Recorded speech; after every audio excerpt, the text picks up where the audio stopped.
জাতীয় দলের পর সিলেটের হয়ে অধিনায়কত্ব করতে দেখা যাবে শান্তকে। মাশরাফি থাকার পরেও বেশ কিছু কারণে সিলেটের হয়ে টস করতে পারেন শান্ত।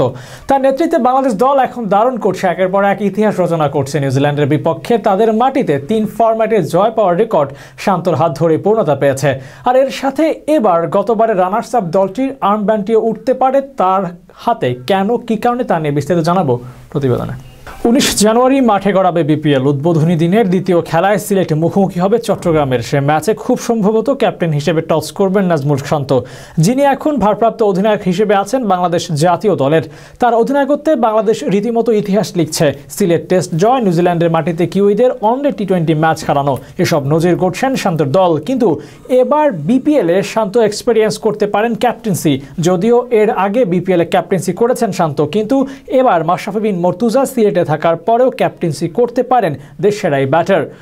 কারণ ম্যাচ নির্বাচনে ব্যস্ততায় আছেন। 7 জানুয়ারি জাতীয় সংসদ নির্বাচন হবে, আর সেই নির্বাচনে ম্যাচ যদি নির্বাচিত হন তাহলে দলীয় কার্যক্রম চালানোর জন্য গ্রুপ পর্বের বেশ কিছু ম্যাচ তিনি মিস করতে পারেন। তাই শুরুর দিকে শান্তর হাতে উঠবে ক্যাপ্টেন্সির আর্মব্যান্ড। এমনকি পুরো আসরের জন্যও শান্ত এটি পড়তে পারেন, কারণ এর আগে জেমকন খুলনার হয়ে খেলার সময় ম্যাচ দলে থাকার পরেও ক্যাপ্টেন্সি করেছিলেন রিয়াদ। সে সময় জাতীয় দলের অধিনায়ক ছিলেন রিয়াদ। এবারও ঘটনা কিছুটা তেমনই। সাকিব আল হাসানের অনুপস্থিতিতে অধিনায়কত্ব করছেন শান্ত। যদি ম্যাচ শুরুর দিকের কিছু ম্যাচ মিস করেন তাহলে শান্ত তো অধিনায়কত্ব পাবেনই, সাথে ম্যাচ দলে ফেরার পরেও হয়তো শান্ত অধিনায়কত্ব পেতে পারেন কম্বিনেশন ব্রেক না করবার জন্য। শান্ত অভিজ্ঞতার ফর্ম দুটো এক করে এখন যেন উঠছেন, নিজে পারফর্ম করছেন, করাচ্ছেন দলকেও। দেশের হয়ে চলতি বছরের সবচেয়ে বেশি রান করা ব্যাটার শান্ত। এমনকি অধিনায়কত্ব পাওয়ার পরেও তার ফর্মের কোনো হেরফের হয়নি। তাই জাতীয় দলের হয়ে যে কোনো এক ফরম্যাটে অধিনায়কত্বের দায়িত্ব উঠতে পারে তার কাঁধে, এমনই গুঞ্জন ভেসে বেড়াচ্ছে।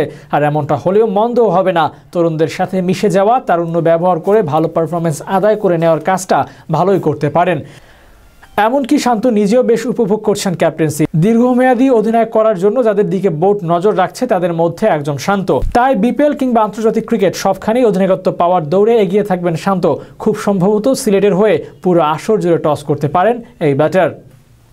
Abu Naim, sports Times.